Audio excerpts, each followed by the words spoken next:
Hello, my name is Marie Contreras and I am the proud owner of Marie C. Pet Care. Nothing is more important than my family, and my pets are part of the family in my house. For the last 5 years, I have dedicated myself to the world of pet care because I am a pet lover at heart. I consider myself an environmentalist, an animal rights activist, and a staunch supporter of the scientific research behind proper animal care and welfare. My videos focus on pet care and tips for having healthy and happy pets. I hope you stick around and enjoy what I have created for you. I have a border collie named Betty with strong herding instincts. I rescued Betty at a year old. She is older now.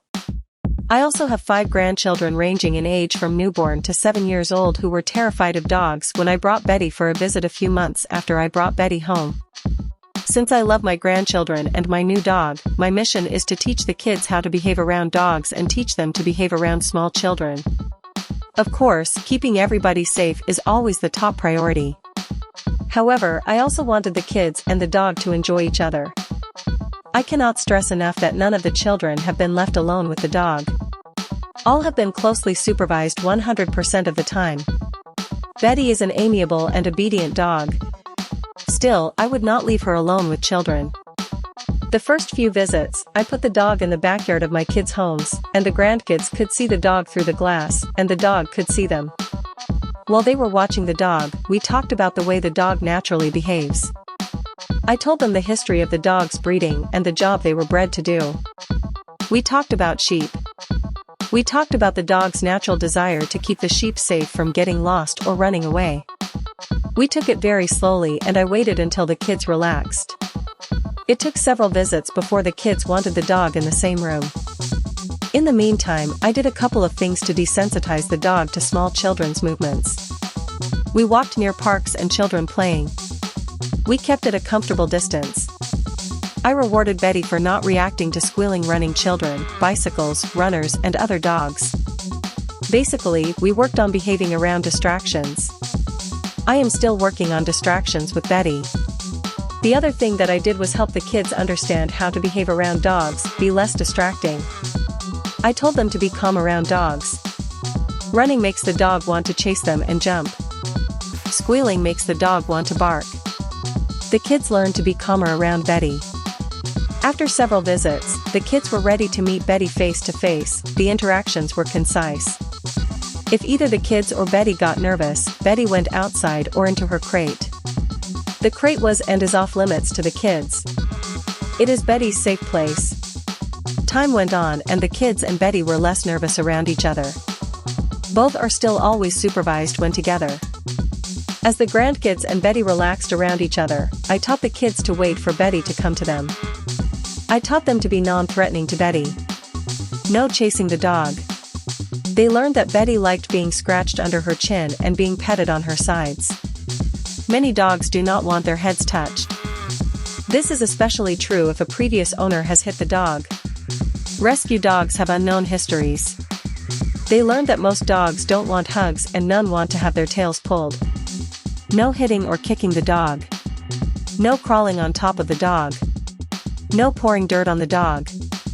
They learned never to run up to a dog. They learned that you don't go to a strange dog or pet dog you don't know. Next, the older kids, 5 and 7 years old, gave Betty treats when we practiced obedience training. The younger grandchildren, 2 and 3 years old, like to walk around with treat bags to hand out to the dogs now. I had to hide the clickers because the littlest grandkids were fascinated by the clicker sounds, and I didn't want to desensitize the dog to the clicker. It helped that my son got a dog that is very gentle around his 3 smaller kids. When my daughter's older kids wanted to practice training with Betty, I stood behind them at first to help Betty know that she, Betty, should obey the kids. I taught the kids the commands and hand signals for obedience training, and they loved learning how to get Betty to do tricks. I taught the kids only to say the command word once and wait for her to obey. Obedience training helped Betty understand that the older kids could also tell her what to do and calmed her even more around them. The most recent thing that my 2 oldest granddaughters have been working on learning is loose leash walking. We practiced with Betty during Mother's Day by attaching 2 leashes to her no-pull harness. She is not completely trained to walk perfectly with a loose leash yet. My 5-year-old granddaughter held one leash and I held the other leash because Betty is strong and will still try to chase a cat or a squirrel if given the opportunity. My 7-year-old granddaughter held the leash to my mother's 8-pound Chihuahua. I taught the girls how to hold the leash with both hands, keep the pups on the left side, and stop walking if the dogs pulled. In a little over a year, we have gone from kids terrified at the sight of a dog to training and walking dogs. The kids beam when they get Betty to beg or spin on command. It is important to watch the kids and go at a pace that doesn't make the kids or the dog uncomfortable. Our progress has been determined by the curiosity of the kids and the comfort level of the dog. If anybody involved seems nervous, we take a break. One of my granddaughters that was especially fearful of dogs initially has become somewhat natural around dogs. My mother's Chihuahua is often nervous around new people. Little Auditory, shown above at 5 years old, has a calm, easy nature that dogs find very comforting. She's the quiet one and our dogs love her. We all do. I am so glad to share my love of dogs with my grandchildren. If you enjoyed this video, nudge the like button. If you would like to see more like this, consider subscribing. If you would like to read the blog or check out my new book, I'm going to leave links to them in the description. Thank you for watching.